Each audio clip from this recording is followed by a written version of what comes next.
नमस्कार दोस्तों, स्वागत है आप सभी का हमारे YouTube चैनल झारखंड दृष्टि में।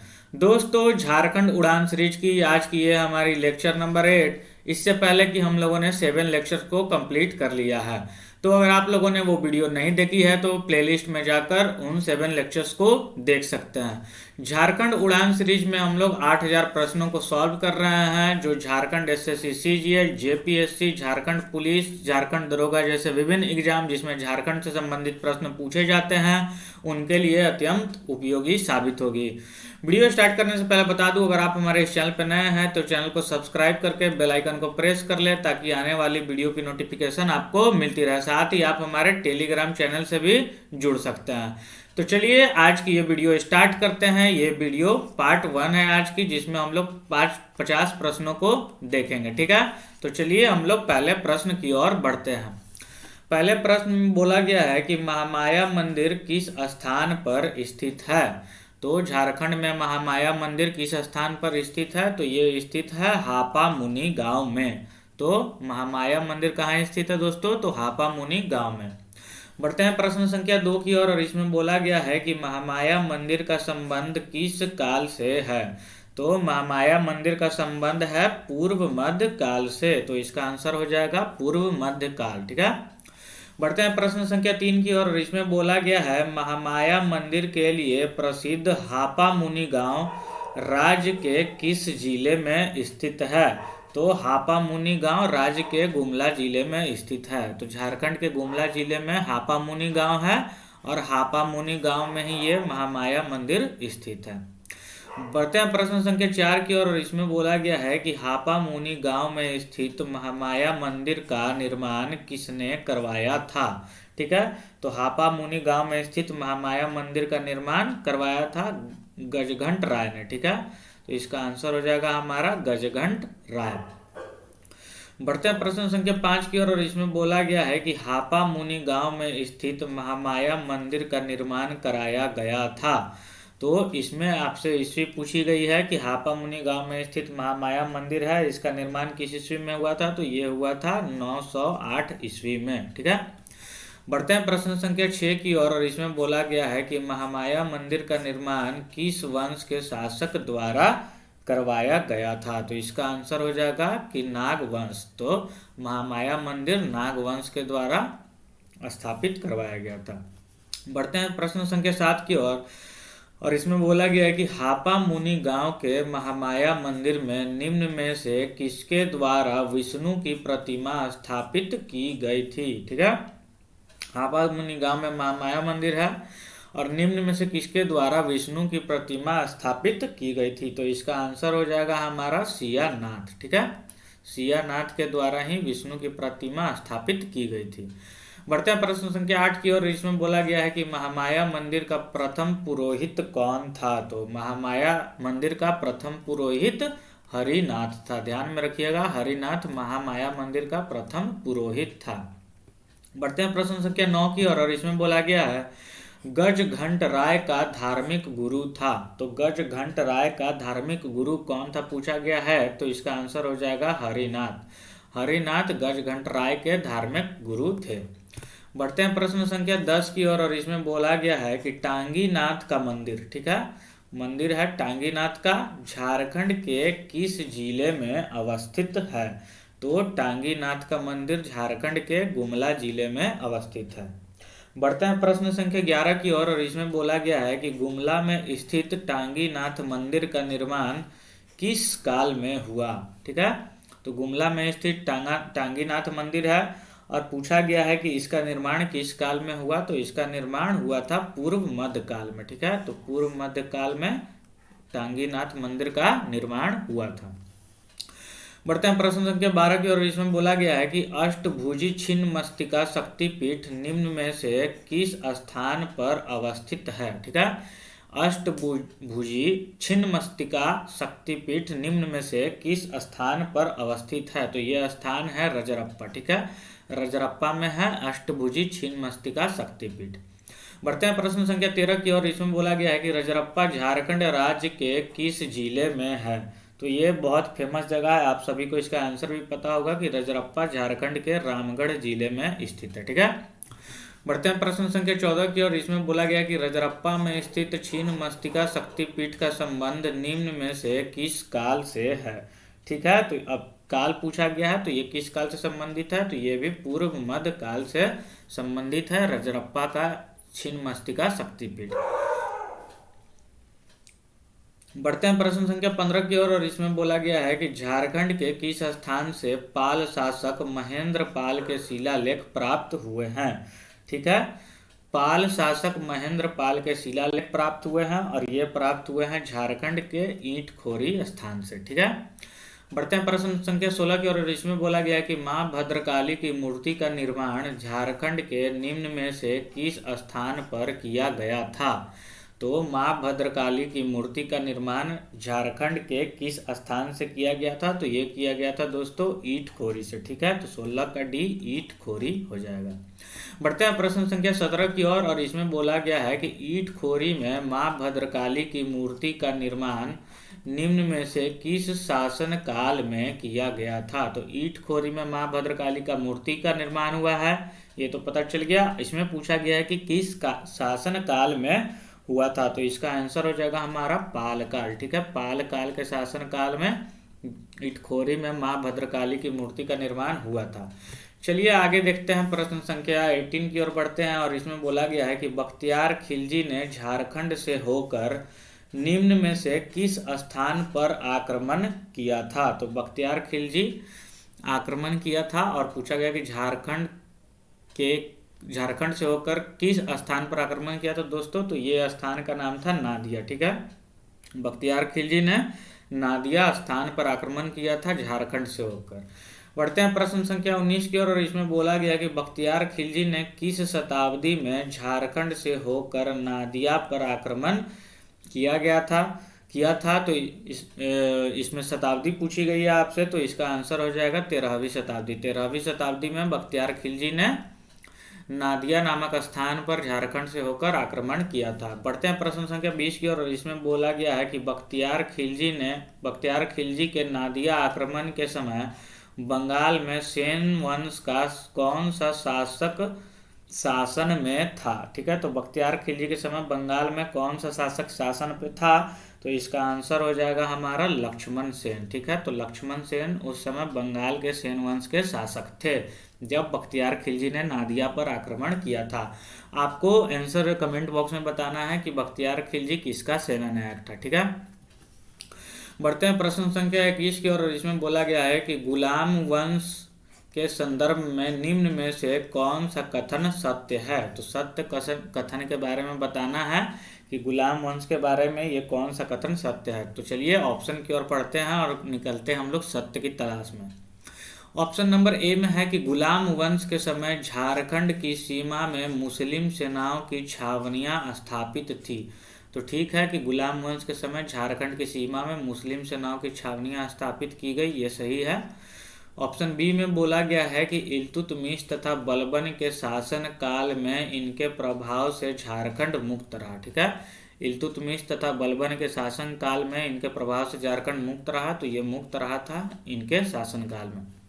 सी में बोला गया है कि गुलाम वंश के शासक इल्तुतमिश तथा बलबन के समय झारखंड में नागवंशी राजा हरिकर्ण का शासन था, तो ये भी सही है। गुलाम वंश के शासक इल्तुतमिश तथा बलबन के समय झारखंड में नागवंशी राजा हरिकर्ण का शासन था। ठीक है, आपको नहीं पता तो एक पॉइंट है इल्तुतमिश से रिलेटेड मैं बता दूं कि इल्तुतमिश को गुलामों का गुलाम भी कहा जाता था। ठीक है, गुलामों का गुलाम। ठीक है, इल्तुतमिश किसका गुलाम था दोस्तों, तो ये कुतुबुद्दीन ऐबक का गुलाम था। ठीक है, कुतुबुद्दीन ऐबक का गुलाम था और कुतुबुद्दीन ऐबक जो था वो गौरी का गुलाम था। तो ये गौरी का गुलाम कुतुबुद्दीन ऐबक और कुतुबुद्दीन ऐबक का गुलाम इल्तुतमिश था, इसीलिए इल्तुतमिश को गुलामों का गुलाम कहा जाता है। ठीक है, बढ़ते हैं प्रश्न संख्या 22 की ओर और इसमें बोला गया है कि इल्तुतमिश तथा बलबन के समय झारखंड इनके प्रभाव से मुक्त था क्योंकि यहाँ नागवंश के एक शक्तिशाली राजा का शासन था। वह राजा कौन थे,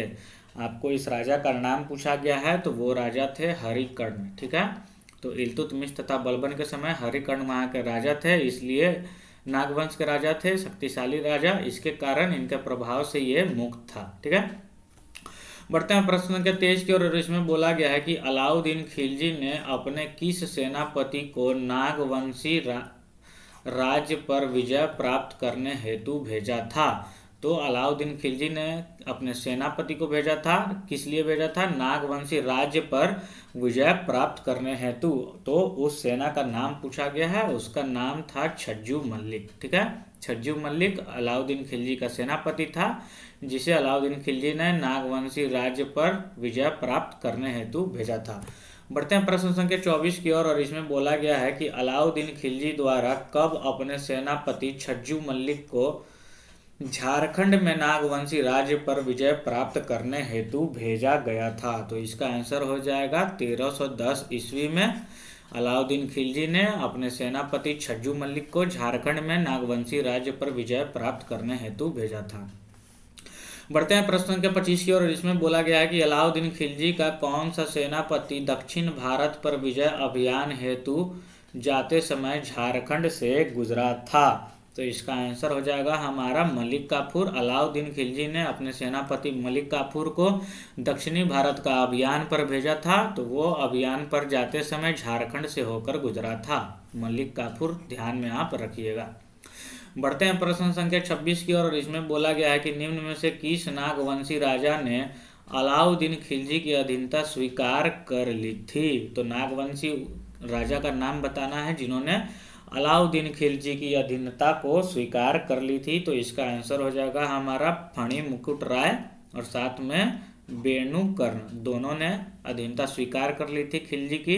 तो इसका आंसर हो जाएगा उपयुक्त दोनों। ठीक है, बढ़ते हैं प्रश्न के 27 की ओर, इसमें बोला गया कि निम्न में से कौन सा कथन सत्य है। ठीक है, तो सत्य कथन को देखना है। पहला बोला गया है कि मोहम्मद बिन तुगलक ने छज्जुद्दीन अजमुल मुल्क को सतगावा का शासक नियुक्त किया था। ठीक है, तो मोहम्मद बिन तुगलक ने छज्जुद्दीन अजमुल मुल्क को सतगावा का शासक नियुक्त किया था। तो ये सही है, एमबीटी के द्वारा नियुक्त किया गया था।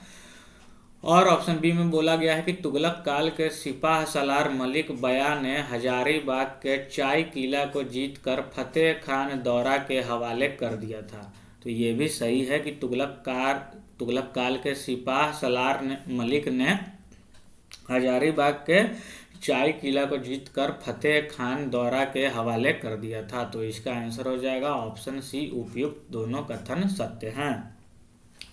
बढ़ते हैं प्रश्न संख्या 28 की ओर, इसमें बोला गया है कि तुगलक शासन के दौरान नागवंशी राजा शासन में था। तो तुगलक शासन के दौरान कौन सा नागवंशी राजा शासन में था। तो इसका आंसर हो जाएगा हमारा हरिकर्ण। ठीक है, हरिकर्ण नागवंशी राजा थे जो तुगलक शासन के दौरान शासन में थे। बढ़ते हैं प्रश्न संख्या 29 की ओर, और इसमें बोला गया कि फिरोज शाह तुगलक ने बंगाल के शासक शमसुद्दीन शाह से हजारीबाग के खाली जगह क्षेत्र को जीतकर उसे बंगाल की राजधानी बना ली थी। तो इसका आंसर हो जाएगा हमारा सतगावा। फिरोज शाह तुगलक ने बंगाल के शासक शमसुद्दीन शाह से हजारीबाग के सतगावा क्षेत्र को जीतकर उसे बंगाल की राजधानी बना ली थी। बढ़ते हैं प्रश्न संख्या 30 की ओर, और इसमें बोला गया है कि लोधी वंश के शासन के दौरान इनमें से किसने झारखंड पर शासन नहीं किया, पूछा गया। ठीक है, लोधी वंश के शासन के दौरान इसमें से किसने झारखंड पर शासन नहीं किया। तो इसका आंसर हो जाएगा हमारा हरिकर्ण। ठीक है, लोधी वंश के समय बलबन खिलजी, बलबन के बाद आया था खिलजी, खिलजी के बाद आया था तुगलक, उसके बाद सैयद और लास्ट में लोधी। ठीक है, बलबन खिलजी तुगलक सैयद लोधी। तो ये दिल्ली सल्तनत का ऐसे कालक्रमानुसार था। तो लोधी वंश के शासन के दौरान हरिकर्ण झारखंड पर शासन नहीं किया। ठीक है, बढ़ते हैं प्रश्न संख्या 31 की ओर, और इसमें बोला गया है कि लोधी वंश के शासन के दौरान उड़ीसा के किस वंश ने झारखंड पर आक्रमण किया। जब लोधी वंश के शासन था उस समय, उसके दौरान उड़ीसा के किस वंश ने झारखंड पर आक्रमण किया। तो उड़ीसा के वंश का नाम पूछा गया है, तो ये वंश था गजपति वंश। इन्होंने ही, यही वंश थे जिन्होंने झारखंड पर आक्रमण किया था लोधी वंश के शासन के दौरान। बढ़ते हैं प्रश्न संख्या 32 की ओर, और इसमें बोला गया है कि उड़ीसा के किस शासक ने झारखंड के एक बड़े भूभाग पर आक्रमण किया तथा उस पर अधिकार किया। ठीक है, उड़ीसा के किस शासक ने झारखंड के एक बड़े भूभाग पर आक्रमण कर दिया और तथा उस पर अधिकार भी कर लिया। तो इसका आंसर हो जाएगा कपिलेंद्र। तो कपिलेंद्र वह शासक था। ठीक है, बढ़ते हैं प्रश्न संख्या 33 की ओर, और इसमें बोला गया कि किस वंश के सुल्तानों के प्रभाव से झारखंड लगभग मुक्त रहा। तो कौन सा वंश ऐसा था सुल्तानों के समय का जो जिसके प्रभाव से झारखंड लगभग मुक्त रहा था। तो इसका आंसर हो जाएगा हमारा लोधी वंश, क्योंकि ये अंत में आए थे और इन्हीं के लोधी वंश के समय में सुल्तानों के प्रभाव से झारखंड लगभग मुक्त रहा था। ठीक है, बढ़ते हैं प्रश्न संख्या 34 की ओर, और इसमें बोला गया है कि निम्न में से कौन लोधी वंश के समकालीन झारखंड में नाग वंश के शासक थे। तो लोधी वंश के समय में भी वो, लोधी वंश समकालीन का मतलब होता है कि किसी के समय वो भी शासक रहे थे, तो उसी को बोला जाता है समकालीन। दोनों एक समय में रहे थे तो उसको बोलते हैं समकालीन। ठीक है, तो इसी में बोला गया है कि लोधी वंश के समकालीन झारखंड में नाग वंश के शासक कौन थे, आपसे पूछा गया है। तो इसका आंसर होगा, ठीक है, प्रताप कर्ण सही है, विराट कर्ण भी सही है और छत्र कर्ण भी सही है। तो इसलिए इसका आंसर हो जाना चाहिए उपयुक्त तीनों। ठीक है, बढ़ते हैं प्रश्न संख्या 35 की ओर, और इसमें बोला गया कि 1494 ईस्वी में सिकंदर लोधी के भय से जौनपुर के शासक हुसैन शाह सरकी ने झारखंड के किस क्षेत्र में शरण ली थी। 1494 में सिकंदर लोधी के भय से जौनपुर के शासक हुसैन शाह सरकी ने झारखंड के किस क्षेत्र में शरण ली थी। तो ये झारखंड के साहेबगंज क्षेत्र में इन्होंने शरण ली थी सिकंदर लोधी के भय से। ठीक है, और ये कहाँ के शासक थे, तो ये जौनपुर के शासक थे। बढ़ते हैं प्रश्न संख्या 36 की ओर, और इसमें बोला गया कि जौनपुर के किस शासक द्वारा मिथिला के शासक शिव सिंह तथा बंगाल के शासक गणेश पर आक्रमण करने हेतु झारखंड मार्ग का उपयोग किया गया। जौनपुर के किस शासक द्वारा मिथिला के शासक शिव सिंह तथा बंगाल के शासक गणेश पर आक्रमण करने हेतु झारखंड मार्ग का उपयोग किया गया था। तो ये अब्दुल्ला सरकी के द्वारा। ठीक है, जो जौनपुर के शासक थे। बढ़ते हैं प्रश्न संख्या 37 की ओर, और इसमें बोला गया कि निम्न में से किसे झारखंडी सुल्तान के नाम से जाना जाता है। तो ये इंपॉर्टेंट क्वेश्चन है, आप इसे ध्यान में रखिएगा कि निम्न में से किसे झारखंडी सुल्तान के नाम से जाना जाता है। तो इसका आंसर हो जाएगा हमारा आदिल शाह द्वितीय। आदिल शाह द्वितीय को झारखंडी सुल्तान के नाम से जाना जाता है। बढ़ते हैं प्रश्न संख्या 38 की ओर, और इसमें बोला गया है कि शेर शाह ने झारखंड के किस क्षेत्र का उपयोग अपने बंगाल अभियान में किया था। तो शेर शाह सूरी का नाम आप लोगों ने सुना होगा, जिन्होंने सूर्यवंश की स्थापना की थी। साथ में ग्रैंड ट्रंक रोड जो जीटी रोड है उन्होंने बनवाया था शेर शाह सूरी ने, और इनका मकबरा जो है वो बिहार के सासाराम में स्थित है। तो शेर शाह ने झारखंड के किस क्षेत्र का उपयोग अपने बंगाल अभियान में किया था। तो इसका आंसर हो जाएगा राजमहल क्षेत्र का उपयोग किया था इन्होंने अपने बंगाल अभियान के समय। बढ़ते हैं प्रश्न संख्या 39 की ओर, और इसमें बोला गया है कि शेर शाह के सेनापति ख्वास खान ने किस चेरो शासक को पराजित करके श्याम सुंदर नामक हाथी प्राप्त किया था। श्याम सुंदर एक हाथी का नाम है और शेर शाह के सेनापति ख्वास खान ने इसे प्राप्त किया था। और पूछा गया है कि किस चेरो शासक को पराजित करके इन्होंने प्राप्त किया था। तो वो चेरो शासक थे महारत चेरो। ठीक है, महारत चेरो आप ध्यान में रखिएगा। बढ़ते हैं प्रश्न के 40 की ओर, और इसमें बोला गया कि निम्न में से कौन सा कथन असत्य है। ठीक है, आपको असत्य कथन ढूंढनी है। तो चलिए ऑप्शन की ओर बढ़ते हैं और देखते हैं। शेर शाह के शासन काल में झारखंड में शाही सिक्कों के प्रचलन में तेजी आई। तो ठीक है, शेर शाह के शासन काल में झारखंड में शाही सिक्कों का प्रचलन तेजी हो गया था उस समय। बी में बोला गया कि शेर शाह ने मुगलों के विरुद्ध अपने अभियान में झारखंड के जंगलों का व्यापक तौर पर प्रयोग किया। शेर शाह ने मुगलों के विरुद्ध अपने अभियान में झारखंड के जंगलों का व्यापक तौर पर प्रयोग किया, यह भी सही है। ऑप्शन सी में बोला गया है कि झारखंड क्षेत्र में आक्रमण करने का शेर शाह का मुख्य उद्देश्य श्याम सुंदर नामक हाथी प्राप्त करना था। तो ये भी सही है। तो इस हिसाब से 40 का ऑप्शन नंबर डी हो जाएगा उपयुक्त सभी कथन सत्य है। प्रश्न संख्या 41 में है कि मुगल अफगान संघर्ष 1530 से 41 के दौरान हुमायूं झारखंड के इस स्थान तक आया था। मुगल अफगान संघर्ष हुआ था 1530 से 41 के बीच में, मुगलों और अफगानों के बीच में। तो उसमें बोला गया है कि उस समय हुमायूं झारखंड के किस स्थान में आया था। तो ये आए थे झारखंड के भुरकुंडा स्थान में। ठीक है, बढ़ते हैं प्रश्न संख्या 42 की ओर। और इसमें बोला गया कि जुनैद कर्रानी व मुगलों के बीच झारखंड के रामपुर क्षेत्र में हुए संघर्ष में मुगलों की जीत हुई थी। यह रामपुर क्षेत्र वर्तमान में है। तो यह रामपुर क्षेत्र वर्तमान में कौन सा है? तो रामगढ़ है। नाम से ही पता चल रहा है, रामपुर और रामगढ़। ठीक है, तो यह रामपुर क्षेत्र अभी रामगढ़ में है। बढ़ते हैं प्रश्न संख्या 43 की ओर। अकबर नागवंशों की राजधानी खुखरा को अपने अधिकार क्षेत्र में लेना चाहता था, जिसका कारण क्या था? अकबर नागवंशों की राजधानी उस टाइम खुखरा थी नागवंशों की, तो अकबर इसे अपने अधिकार क्षेत्र में लेना चाहता था, और जिसका कारण आपसे पूछा गया है कि इसका कारण क्या है। तो आइए ऑप्शन को देख लेते हैं। ऑप्शन ए में बोला गया है कि इस क्षेत्र की आर्थिक समृद्धि थी, तो सही है। बी में बोला गया कि साम्राज्य का विस्तार करना चाहता था अकबर, यह भी सही है। ऑप्शन सी में है कि इस क्षेत्र का सामरिक उपयोग करना। ठीक है, तो इस क्षेत्र का वो सामरिक उपयोग करना चाहता था, यह भी सही है। तो ऑप्शन नंबर डी इस हिसाब से सही हो जाएगा, उपयुक्त सभी। बढ़ते हैं प्रश्न संख्या 44 की ओर। और इसमें बोला गया है कि अकबर ने निम्न में से किसे झारखंड पर विजय प्राप्त करने हेतु भेजा था। तो अकबर ने किसे भेजा था दोस्तों झारखंड पर विजय प्राप्त करने हेतु? तो इन्होंने भेजा था शाहबाज खान को।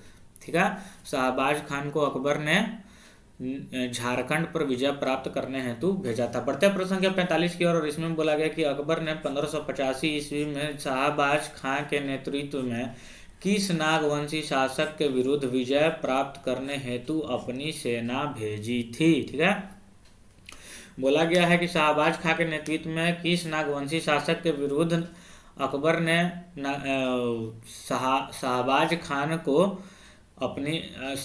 खान को नागवंशी शासक के विरुद्ध विजय प्राप्त करने हेतु सेना भेजी थी। तो इसका आंसर हो जाएगा हमारा मधुकरण शाह। ठीक है, मधुकरण शाह उस समय के नागवंशी शासक थे जिनके विरुद्ध अकबर ने शाहबाज खान को विजय प्राप्त करने हेतु वहां सेना भेजी थी। तो 45 का हो जाएगा मधुकरण शाह। ठीक है, बढ़ते हैं प्रश्न संख्या 46 की ओर। और इसमें बोला गया कि निम्न में से किस मुगल शासक ने झारखंड को सर्वप्रथम अपना करदाता प्रदेश बनाया।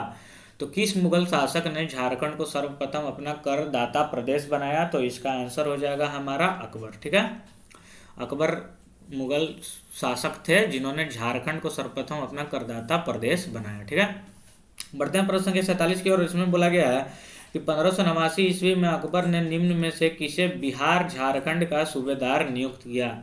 तो 1589 में अकबर ने बिहार झारखंड का सूबेदार नियुक्त किया था, और उस सूबेदार का नाम पूछा गया है, तो उनका नाम है मान सिंह। ठीक है, मान सिंह को अकबर ने बिहार झारखंड का सूबेदार नियुक्त किया था 1589 ईस्वी में। ठीक है, बढ़ते हैं प्रश्न संख्या 48 की ओर। इसमें बोला गया कि 1590 ईस्वी में अकबर के सूबेदार मान सिंह ने निम्न में से पलामू के किस चेरो राजा को मुगलों की अधीनता स्वीकार करने हेतु विवश कर दिया। तो अकबर के सूबेदार थे मान सिंह, और उन्होंने पलामू के किस चेरो राजा को मुगलों की अधीनता स्वीकार करने हेतु विवश कर दिया। तो इसका आंसर हो जाएगा भागवत राय। ठीक है, वहाँ के शासक भागवत राय थे, चेरो राजा जो थे, और इन्हीं को मुगलों की अधीनता स्वीकार करने हेतु सूबेदार मान सिंह ने विवश कर दिया। बढ़ते हैं प्रश्न संख्या 49 की ओर। और इसमें बोला गया कि 1592 ईस्वी में अकबर के प्रतिनिधि मान सिंह ने झारखंड के किस स्थान को बिहार एवं बंगाल की राजधानी बनाया। तो इसका आंसर हो जाएगा राजमहल क्षेत्र को मान सिंह ने झारखंड के बिहार एवं बंगाल की राजधानी बनाया। ठीक है, राजमहल क्षेत्र को। बढ़ते हैं प्रश्न संख्या 50 की ओर। और ये इस वीडियो का लास्ट क्वेश्चन है, और इसके बाद के प्रश्नों को हम पार्ट 2 में सॉल्व करेंगे। तो चलिए 50 क्वेश्चन की ओर बढ़ते हैं। इसमें बोला गया कि 1592 ईस्वी में उड़ीसा के अभियान के लिए जाते समय मान सिंह निम्न में से झारखंड के किस स्थान से गुजरा था। ठीक है, 1592 ईस्वी में उड़ीसा के अभियान के लिए मान सिंह निकले थे, और यह पूछा गया है कि ये झारखंड के किस स्थान से गुजरे थे। तो इसका आंसर हो जाएगा सिंहभूम। मानसिंह झारखंड के सिंहभूम स्थान से गुजरे थे जब वो उड़ीसा के अभियान के लिए निकले थे 1592 ईस्वी में।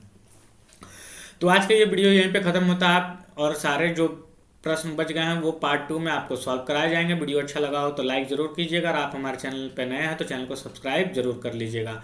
मिलता हूँ फिर ऐसे इंपॉर्टेंट टॉपिक के साथ, तब तक के लिए थैंक यू, धन्यवाद, बाय बाय, टेक केयर।